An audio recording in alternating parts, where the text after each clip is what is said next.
Assalamualaikum warahmatullahi wabarakatuh. Alhamdulillahirabbil alamin. Wassalatu wassalamu ala asyrafil anbiya'i wal mursalin wa ala alihi wa sahbihi wa ummatihi ajma'in. Amma ba'd. Ayyuhal ikhwah rahimakumullah. Pada pagi hari ini saya ingin menyampaikan kembali tentang doa. Ini merupakan kelanjutan dan kesimpulan dari yang sudah saya sampaikan 30 Januari yang lalu. Judul saya adalah kiat mendatangkan pertolongan Allah dalam kasus memenuhi doa. Jadi sebenarnya dalam Al-Quran itu pertolongan itu diucapkan dalam dua kata, yaitu yang asalnya nasoro, menolong, atau awana. Tapi khusus minta pertolongan itu pakai awana. Isti'anah itu permohonan pertolongan, itu isti'anah. Karena itu kita sering dengar ada cewek namanya isti'anah, ya, yaitu permohonan pertolongan. Kata isti'anah itu 5 kali dalam Al-Quran. Yang pertama tentu iyyaka na'budu wa iyyaka nasta'in. Kepada Tuhan kami menyembah dan kepada Tuhan kami mohon pertolongan. Nasta'in dari isti'anah. Ista'ana yasta'inu, nasta'inu. Yang kedua, perintah untuk mohon pertolongan kepada Allah. Wasta'inu bis-sabri was-shalah wa innaha lakabiratun illa 'alal khashi'in. Mohonlah pertolongan kepada Allah dengan sabar dan mengerjakan sholat. Jadi ini indikasi kalau mau doanya dikabulkan ya lakukan sholat sunat. Yang ketiga adalah perintah lagi, surat Al-Baqarah 153, yaitu mohonlah pertolongan kepada Allah dengan sabar dan sholat. Sesungguhnya Allah bersama orang-orang yang sabar. Makna sabar pasti ingat ya, saya sudah pernah sampaikan berkali-kali. Sejak tahun 2017 kalau nggak salah, saya sudah menyampaikan makna sabar di forum MCI. Baik. Dan yang 2 ayat berikutnya, yaitu bahwa Allah adalah musta'an, Allah tempat memohon pertolongan. Jadi tidak ada tempat lain. Nah, selanjutnya adalah karakteristik doa Rasulullah. Ini sudah sering saya sampaikan, kita ulang secara cepat, yaitu Rasulullah tidak pernah mohon jadi orang kaya. Beliau sudah tahu, sudah pernah jadi orang kaya, enggak minta orang kaya. Bahkan minta diwafatkan sebagai orang yang sederhana. Dan Rasulullah berdoa untuk 3 golongan, yaitu dirinya sendiri, keluarganya, dan orang lain.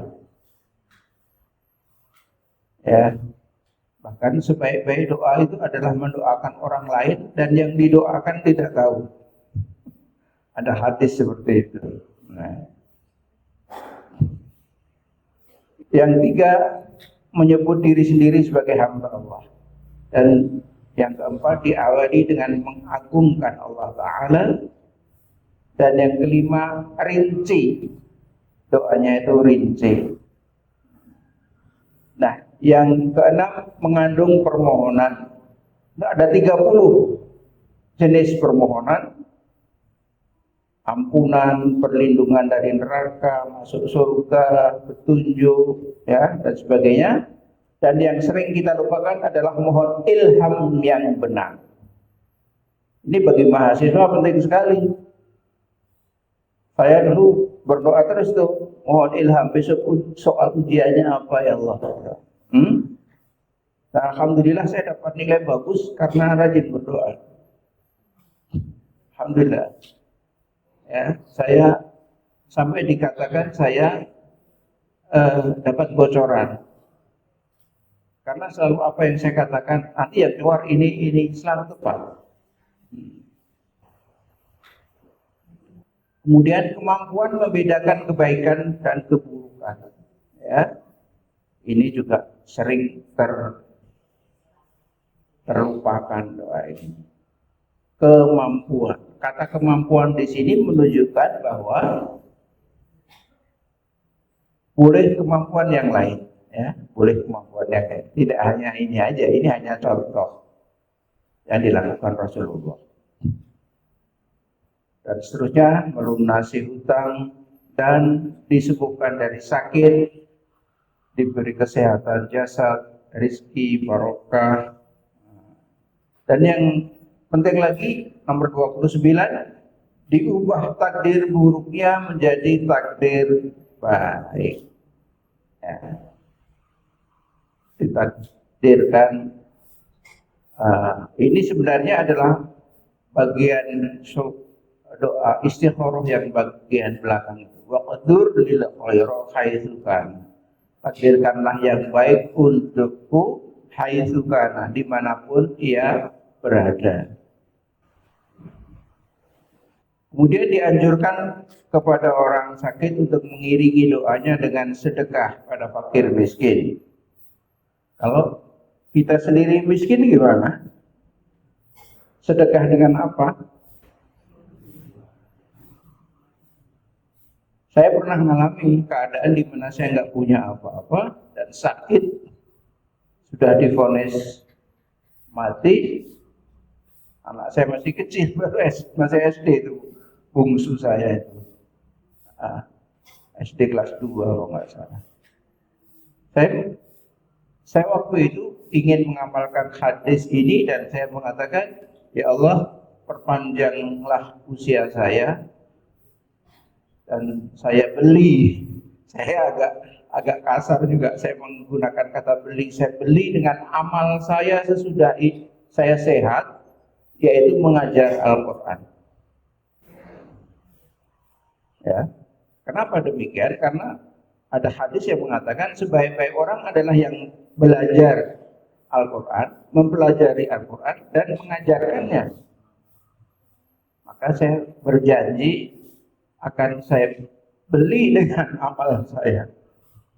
Agak kasar juga kata-kata ini. Tapi ya, waktu itu saya baru umur 40 ya. Kasar juga sih rada banget ya.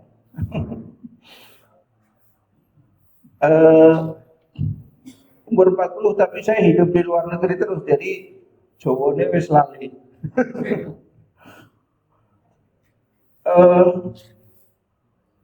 Alhamdulillah sudah divonis umur tinggal 3 tahun, itu tahun 2002, dan tahun 2005 saya dapat serangan jantung. Saya pikir mati betulan, dokternya bener nih, tapi ternyata sampai sekarang masih ketemu panjenengan semuanya. Sudah 24 tahun yang lalu, ya, saya divonis bahwa pada 2005 sudah bergelar almarhum, ya, anumerta, ternyata ditunda. Nah, beberapa doa penting yang Rasulullah lakukan. Yang nomor 1, mohon ampun, ini sangat banyak. Kemudian mohon ilham, terutama saat beliau mempersiapkan menyelesaikan persoalan besar. Biasanya perang, sudah pakai baju besi, maka beliau berdoa, Allahumma alhimni rusdi wa a'idni min syarri nafsi. Ya Allah, ilhamkanlah kecerdasanku dan lindungilah aku dari buruknya egoku. Kalau perang itu tetap nuktar, tetap cerdas tapi tidak kesusu ego itu. Jadi cerdas tapi tetap sabar. Ya. Yang ketiga, Rasulullah selalu membaca tasbih, tahmid, tahlil, terutama subhanallah wa bihamdi, yang kalau diucapkan 100 kali kesalahannya akan dihapuskan walau seperti buih di lautan. Sahih Bukhari dan Muslim. Artinya apa? Kalau 100 kali sehari berdoa, berzikir seperti ini, mosok sih nggak ada pengaruhnya pada akhlak kita ya. Saidik, rong idik, telung idik, idik-idikan kan terus akhirnya banyak juga. Berubah dari hari ke sehari, semakin hari semakin baik.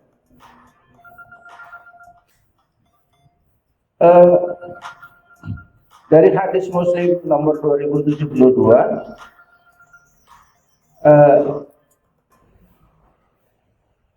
dinyatakan bahwa doa tasbih dan tahmid tadi, subhanallah wa bihamdi tadi, menenangkan hati dan meringankan penyakit. Artinya apa? Di dalam tubuh kita ada beberapa kelenjar hormon, antara lain dopamin.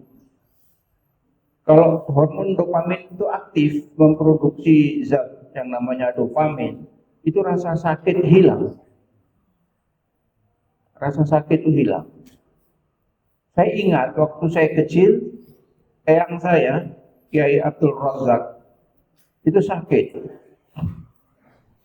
Kemudian cucu-cucunya datang berkumpul, termasuk kakak saya yang masih jadi taruna akabri laut. Diberitahu si Bahrah itu langsung ke Wates, naik andong ke Tirto Rahayu, itu masih sambung lagi naik sepeda ya, pakai baju putih-putih, pakai pedang itu, pakai dinas tuh. Di sana cuma beberapa menit, kemudian langsung kembali ke Surabaya. Tapi langsung sembuh sih Mbak. Ya? Langsung sembuh. Apa? Dopaminnya aktif. Sebenarnya bukan sembuh, rasa sakitnya hilang. Tidak terasa sakit lagi. Hadis Bukhari, saya belum sempat nyari tadi malam nomor berapa. Yaitu kalau sebelum tidur Rasulullah selalu meniupkan ke tangannya sambil membaca 3 qul, Al-Ikhlas dan 2 Muta'awwidzain itu, Nas, Falak dan Ikhlas. Ditiupkan ke tangannya, lalu disapukan ke wajah dan bagian badan yang depan. Dan itu 3 kali dilakukan setiap malam. Dan itu 3 kali ya. Kenapa kok hanya yang depan, yang belakang tidak? Karena penyakit itu selalu, umumnya, bukan selalu, kebanyakannya itu berawal dari organ dingin, organ yin. Dan semua organ yin kontrolnya ada di depan. Semua organ yin ada 6 organ yin. Jantung, perikardium, limpa, habis limpa paru-paru, ginjal, liver. Ya.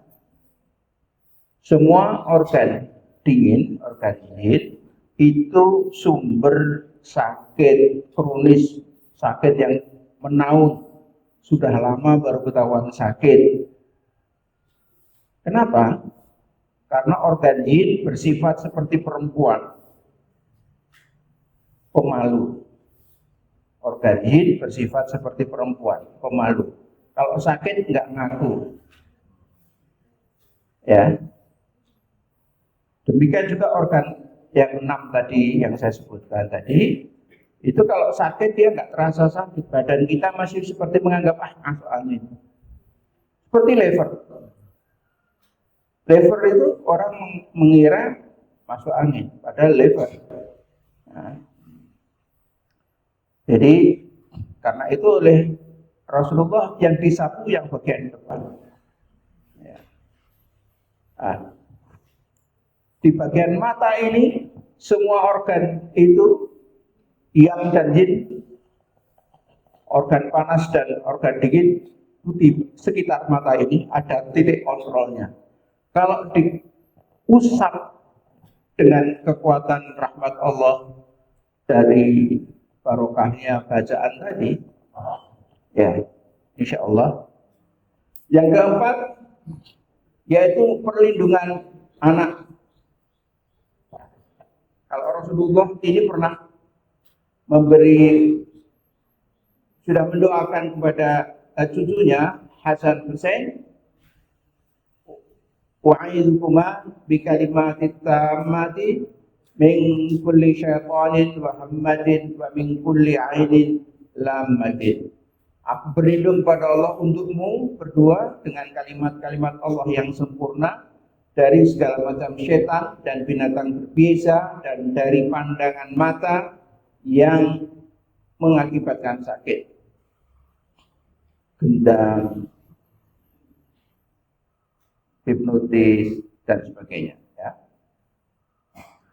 Jadi kita baik juga kita doakan cucu-cucu anak-anak kita, ponakan kita pun nggak apa-apa ya. Jadi, nah,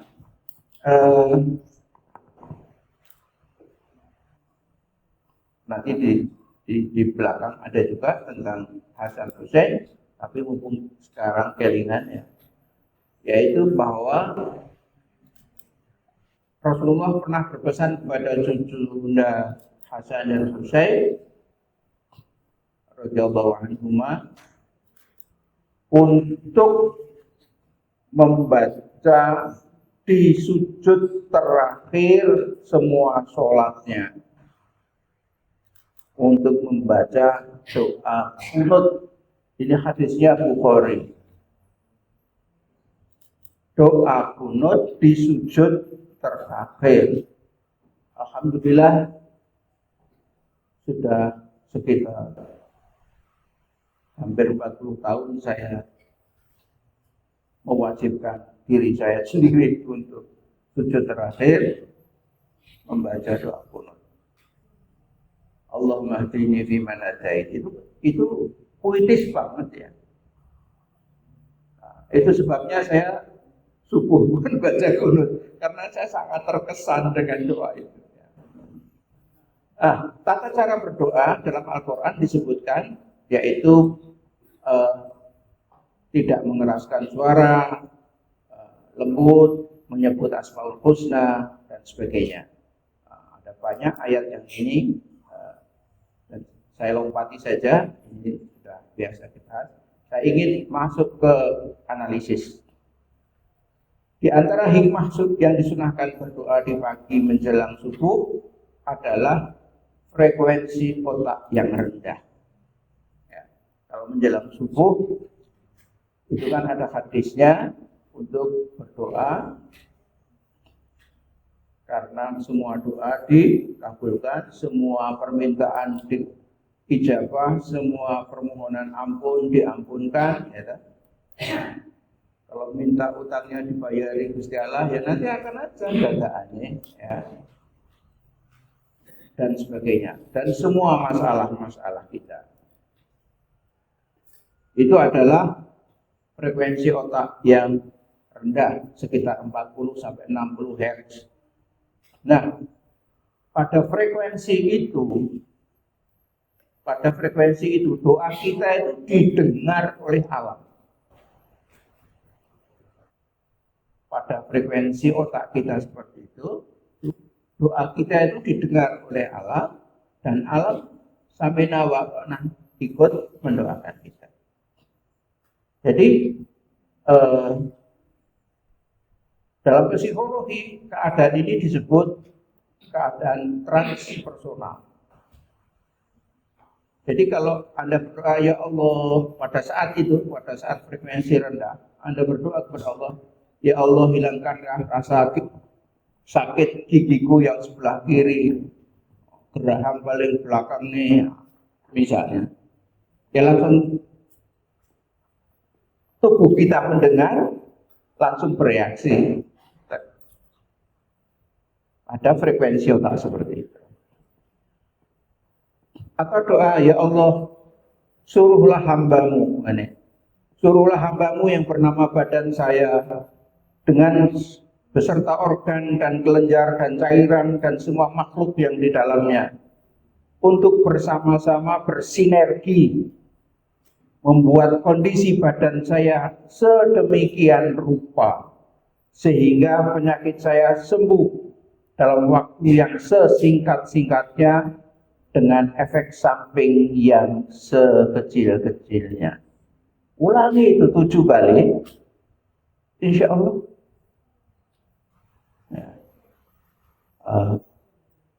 Efek samping yang minimal itu biasanya ngantuk. Jadi kalau habis berdoa kok tidur melulu, itu indikasi bahwa doa kita dijawab. Ya, jadi jangan ngenyek sama orang ngantukan ya. Contoh terlampir. Nah, saya tulis sedemikian rupa itu huruf besar. Kenapa? Kita tidak menjelaskan begini-begitunya prosesnya. Tapi sedemikian rupa. Artinya kita menyerahkan prosesnya kepada Allah. Ya. Jadi doa ini adalah doa transpersonal. Doa yang transpersonal. Mulainya saya ketemu redaksi ini adalah suatu hari saya tiba-tiba sakit, lemes, makan sudah kenyang tapi tetap lemes. Kemudian saya sedang di Jakarta, cucu saya baru ulang tahun pertama, jadi itu tahun 2014 bulan Januari.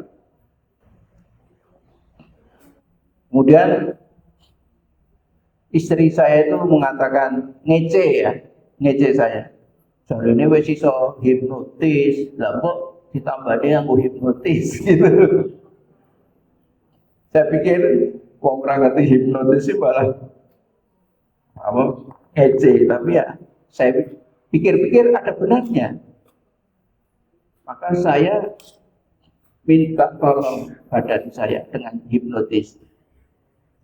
Waktu saya takut kalau syirik, jadi saya berdoa dulu, ya Allah, saya akan menggunakan ilmu hipnotis saya untuk berbicara dengan badan saya. Ya Allah, mohon diridhoi, karena saat ini saya hanya bisa ini. Dan kalau karena sesuatu hal panjenengan tidak ridho, dan jika karena sesuatu hal panjenengan tidak ridho, ubahlah jadi ridho. Pokoknya tungane makso. Tungane premane. Kemudian saya berdoa, kemudian saya berkata, wahai badan, tolong beritahu aku sakitku apa dalam bentuk suara yang saya dengar pertama kali kalau saya bangun nanti. Saya ulang-ulang terus begitu sampai tertidur. Tertidur kata istri saya 10 menitan. Geregah dengar suara. Kowe keracunan. Ya. Bawah sadarnya menjawab, kowe keracunan. Pikir, oh iya sekian puluh tahun di luar negeri, makan seadanya, ya. Kalau di luar negeri belajar itu kan ya namanya mahasiswa kan lambang kemelaratan toh. Nah, Jadi mangan sana nih gitu, waktu halal saja.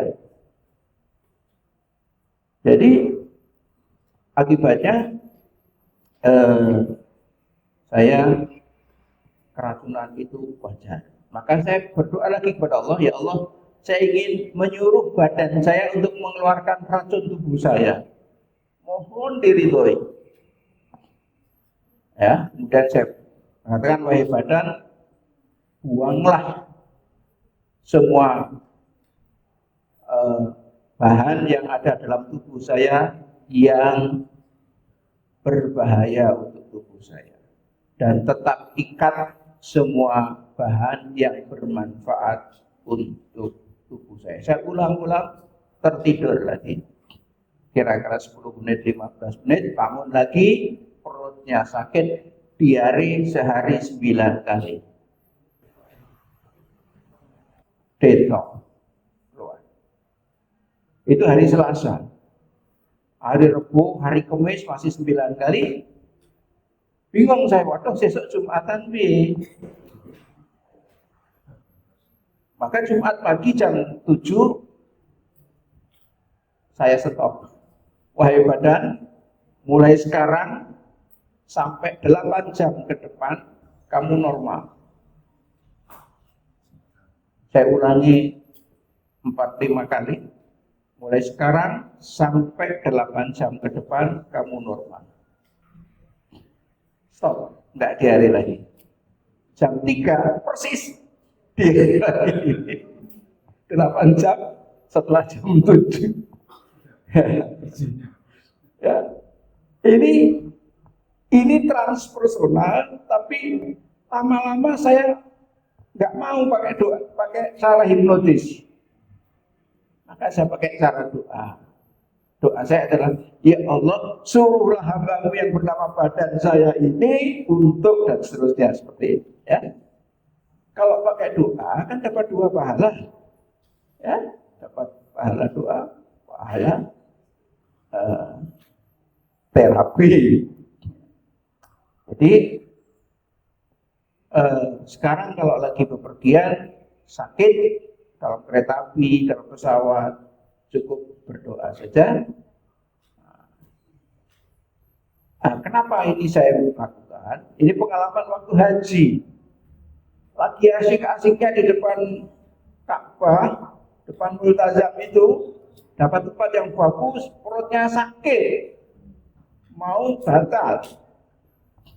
Padahal ya ke tempat wudu tidak jauh, tapi kan pasti dipakai orang lain ini. Terus saya minta tolong Allah, ya Allah, hilangkanlah sakit perut saya.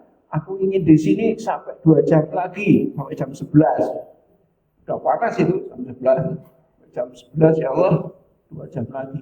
Dan diizinkan. Jadi mulai sebelum subuh jam 4 kurang sedikit sampai jam 11 di depan Ka'bah, enggak batal sama sekali. Lapar, haus, ya Allah, hilangkan rasa haus saya, ya Allah. Hilang. Melih, ngintir-ngintir, ya Allah, hilangkanlah rasa lapar saya. Hilang. Saya terus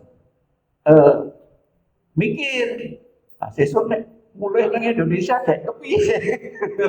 Di depan Ka'bah masih ya sekali ngomong keturutan. Maka kemudian saya berdoa, ya Allah, berilah saya anugerah seperti ini sampai seterusnya, sampai saya berpulang. Ya, sejak itu ya, kok ya mandi gitu kan. Good. Nah, kesimpulan. Nah, ini langsung kesimpulan.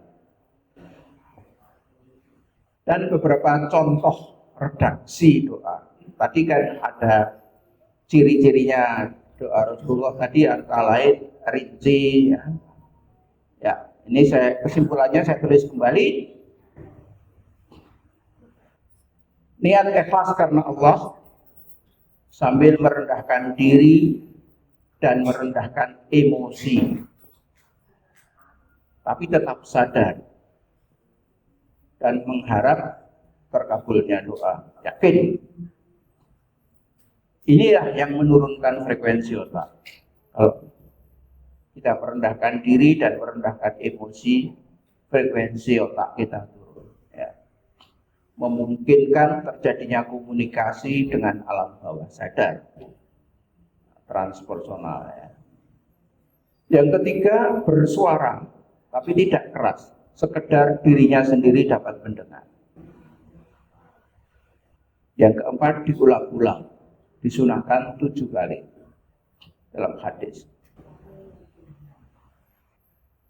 Yang kelima, dengan kalimat perintah. Misalkan, ya Allah segerakanlah rezeki saya. Segerakanlah anak saya ketemu jodohnya. Ya, boleh saja. Ini kan kalimat perintah. Ya Allah, usirlah penyakit hamba. Nah, kalau penyakitnya banyak, nah, yang mana ini? Nah, ya Allah, usirlah seluruh penyakit saya, semua penyakit saya. Kalau semua itu kabeh. Kalau doanya begitu, maka badan akan merespons. Ini pengalaman saya, karena saya ini sakit-sakitan dulu.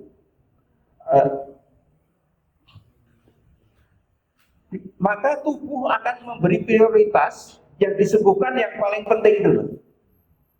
Dulu saya yang sembuh pertama kali jantung, kemudian ginjal. Sekarang mulai limpa dan paru. Liver belum, padahal cukup parah sudah. Kenapa? Karena liver itu organ yang daya tahannya paling tinggi. Jadi kayaknya prioritas terakhir nanti. Tapi insya Allah mulai besok atau pekan depan saya akan mulai mengkonsumsi apa itu temulawak ya untuk liver saya, karena limpa sudah mulai sembuh, ginjal sudah sangat sembuh, jantung sudah bisa dikatakan sembuh. Nah, sekarang waktunya mulai makan temulawak. Ya.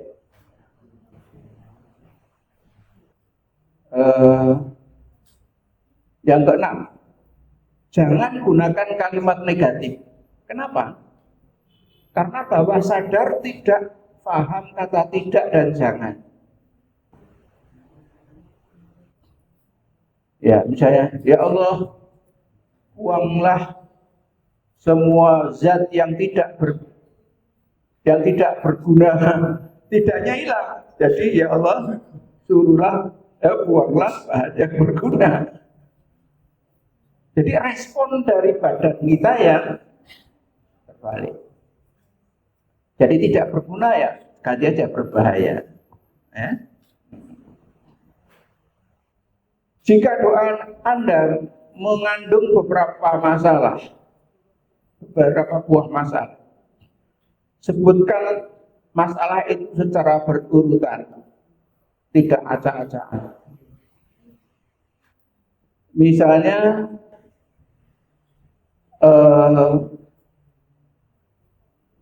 Misalnya punya utang, ya,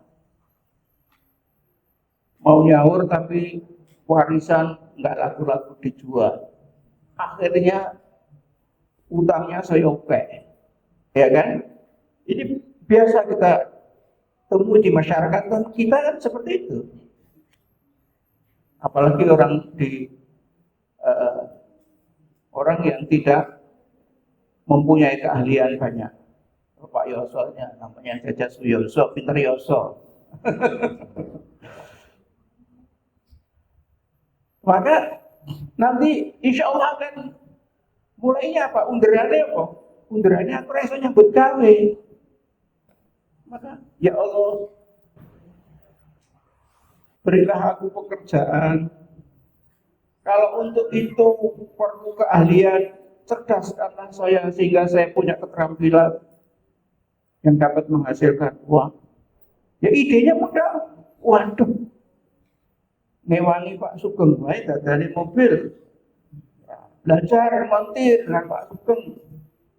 Dapat Fiat tahun 60-an gitu lumayan ya Pak Sugeng. Misalnya. Nanti akan penyelesaiannya juga kurut. Jadi yang kedelapan, untuk menyembuhkan penyakit dan trauma psikis, mohonlah efek samping yang minimal. Biasanya ngantuk ya, tadi sudah saya sebut. Yang kesembilan, untuk menghilangkan penyakit atau trauma psikis yang berat, sehingga tidak mungkin prosesnya itu cepat, maka gunakanlah semakin hari semakin sehat, atau semakin hari semakin lupa kesedihan, semakin hari semakin rajin beribadah, semakin hari semakin suka berbuat baik. Saya punya pasien barusan cerai, dicerai suaminya itu kaya, harta gono gininya itu dia kebagian 4,5 miliar. Jadi ternyata perusahaannya itu yang suruh menjalankan istrinya, yang ngomong anak-anak itu suaminya. Ternyata suaminya itu pendeta, terus menikah, ngaku Islam. Setelah anaknya besar jadi Kristen, maka dia balik Kristen dan ngomong, kalau mama mau masuk Kristen, kita terus, kalau tidak ya berpisah. Gimana rasanya? Padahal dulu ketua Nasihatul Aisyah di mana itu ya? Kidul sana lah, dekat Bajiro sana mana? Lupa saya nama kampungnya. Jadi apa? Wah, kayak gini nggak mungkin sekali terapi sembuh. Target saya 3 kali. Alhamdulillah 2 kali sudah sembuh. Yaitu semakin hari semakin lupa kesedihan akibat perbuatan suami. Ya, semakin hari semakin lupa, semakin hari semakin suka berbuat baik. Itu nasihatnya, tapi disampaikan dalam keadaan dia terhipnotis, tidur. Untuk doa istikharah dapat disertai permohonan tanda yang khas. Contohnya, jika si A adalah baik untukku, ya Allah, berilah hamba tanda berupa ada kejadian X. Dan jika si A adalah buruk untuk saya, berilah hamba tanda kejadian Y. Ini anak saya sendiri, anak wedok saya itu dilamar sudah 2 tahun, tapi istikharah enggak ada tandanya, Pak. Bingung. Pak, kok enggak ada jawaban? Kowe wae sing radong. Kowe tambahi nyuwun tondo sing cetha. Tak karepe definisikan kamu. Oh ya. Maka berdoalah dia, ya Allah, kalau Mas Doni itu baik untuk saya, berilah dia pekerjaan yang kantornya dekat dengan kantor saya. Dan kalau Mas Doni itu buruk untuk saya, berilah dia pekerjaan yang kantornya jauh dari tempat saya. kebetulan Mas Doninya itu sedang mau pindah kerja, mendaftar 2 kantor gitu ya. Lah kok dapat kerjaan itu pagi berdoa, sorenya langsung ditelepon sama Doni, Alma, aku dapat kerjaan di perusahaan Perancis itu. Jalannya sama-sama di Kuningan, satu jalan. Jadi itu hari Ahad, hari Senin sudah kejadian, hari Kamis pas hari libur itu, hari Kamis itu libur, telepon saya, dia tanya, Father, are you still concerned with my problem? Of course, you are my only daughter. I will always concern to your problem. Lalu saya bilang, ini hari Kamis ya, ya wes, nice kaya ngono, we wes confirm, insyaallah sudah hari Ahad, Senin, Selasa, Rabu, dapat hari dia berdoa, tidak ada perubahan kejadian aneh. Kamis pagi dia telepon saya, udah besok Sabtu suruh ngelamar. Sabtu melamar, 2 bulan kemudian menikah. Tujuhnya kok ya dapat gedung, dapat catering, padahal cuma 2 bulan. Nah itu pengalaman saya.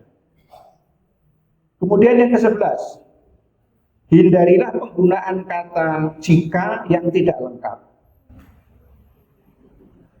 Yang ke-12, gunakanlah jika yang lengkap.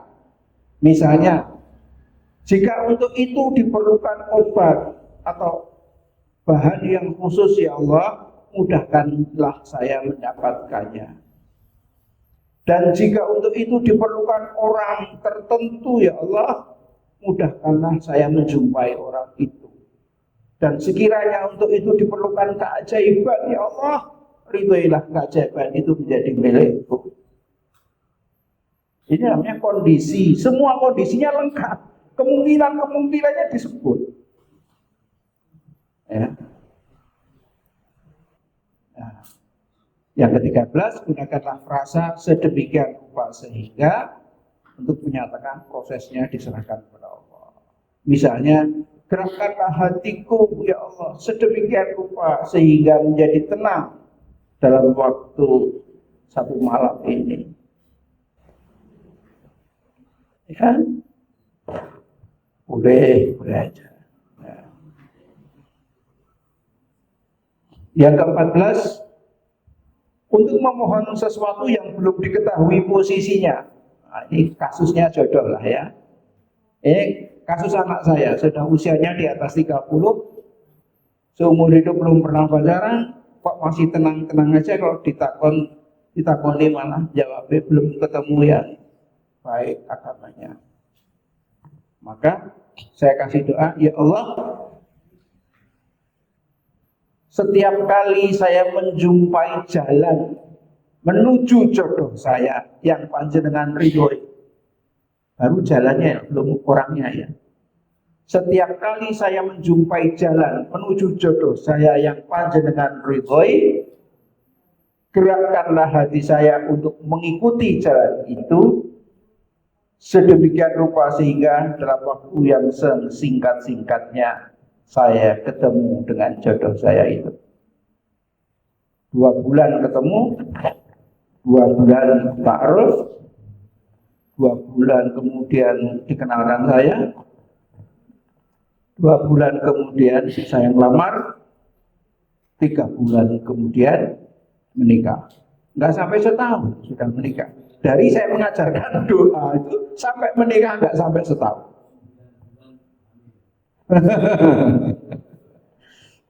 Amin. Nah, ini. Nah, misalnya yang ke-15 terakhir, untuk mempelajari ilmu, ini para mahasiswa ini, atau menghafal Al-Quran atau yang lain yang berhubungan dengan memori, gunakanlah frasa, ya Allah aktifkanlah memori saya. Ya Allah aktifkanlah memori hafalan, ini salah ketik ya, memori hafalan Al-Quran saya sedemikian rupa sehingga dalam waktu yang sesingkat-singkatnya hamba dapat hafal surat Al-Hajj misalnya. Ya, ini bagi mahasiswa dan mantan mahasiswa. Ini beberapa contoh redaksi. Yang terakhir, beberapa contoh yang sering doa yang sering diperlukan sehari-hari adalah mohon ampunan saat sakit. Sedang sakit, maka dia istighfar. Istighfarnya, ya Allah, takdirkanlah bagi kami kesehatan dan jasmani, akal dan kalbu kami, sehingga dapat beribadah kepada Paduka dengan sempurna, dari hari ke hari semakin sempurna.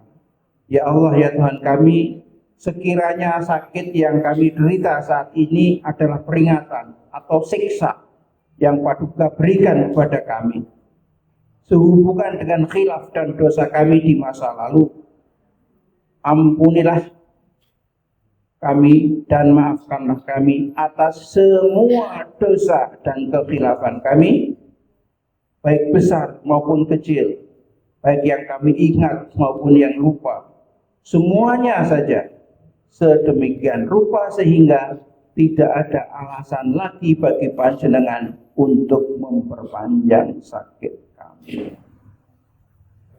Ini saya baca waktu saya sakit dulu. Ya, tadi sudah saya ceritakan ya. Tidak ada alasan untuk memperpanjang. Kalau semua dosanya sudah diampuni, padahal penyakitnya sehubungan dengan dosa, menebus dosa.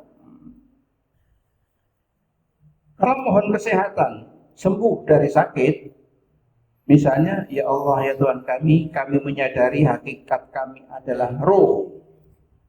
Jasad kami adalah makhluk yang ada dalam kuasa Paduka.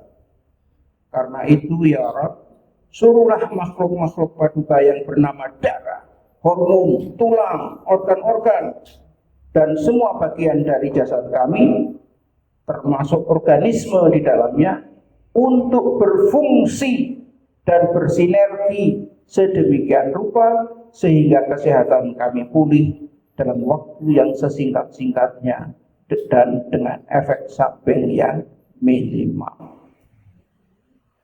Kiranya untuk itu diperlukan ilmu yang khusus, maka mudahkanlah kami menjumpainya atau menjumpai orang yang memilikinya sehingga keinginan kami dapat terpenuhi. Dan sekiranya untuk itu diperlukan kekuatan khusus dari diri kami, berikanlah kami kekuatan itu sehingga keinginan kami ini terkabul. Ya Allah, dan sekiranya untuk itu diperlukan keajaiban, izinkanlah keajaiban itu menjadi milik kami, sehingga kesehatan yang baik dan sempurna dapat kami miliki untuk sisa hayat kami. Lalu ridhoilah kami, kuatkanlah iman dan takwa kami, jagalah kami, lindungilah kami, dan gerakkanlah hati kami hanya untuk beristiqomah mentaati ajaran panjenengan. Amin. Mohon maaf atas segala khilaf, mudah-mudahan ada manfaatnya. Kita akhiri dengan doa kafaratul majlis. Subhanaka Allahumma wa bihamdik, asyhadu an la ilaha illa anta, astaghfiruka wa atubu ilaik. Wabillahi taufiq wal hidayah. Wassalamualaikum warahmatullahi wabarakatuh.